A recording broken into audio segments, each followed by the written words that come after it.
द्राक्ष उत्पादक शेतकऱ्यांच्या हितासाठी आणि द्राक्ष सेवनाला धार्मिक आणि सांस्कृतिक परंपरेची जोड देण्याच्या उद्देशाने तासगाव या ठिकाणी यश द्राक्ष नागरी फार्म प्रोड्युसर कंपनीतर्फे गेल्या 4 वर्षांपासून महाशिवरात्रीच्या दिवशी द्राक्ष दिन साजरा करण्यात येत आहे। या अभिनव उपक्रमाला आता भारत सरकारकडून पेटंट मान्यता प्राप्त झाली असून द्राक्ष उत्पादकांसाठी ही अभिमानाची गोष्ट मानली जाते।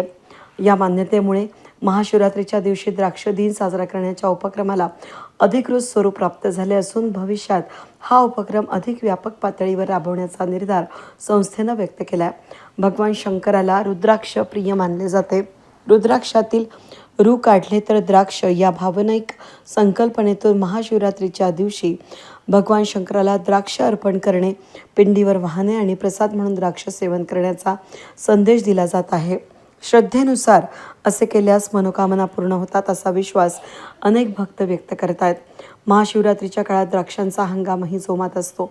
बाजारात मोठ्या प्रमाणात द्राक्ष उपलब्ध असतात, त्यामुळे या दिवशी देशभरात द्राक्ष सेवन आणि द्राक्ष अर्पणाची परंपरा वाढल्यास द्राक्ष विक्रीला मोठी चालना मिळू शकते।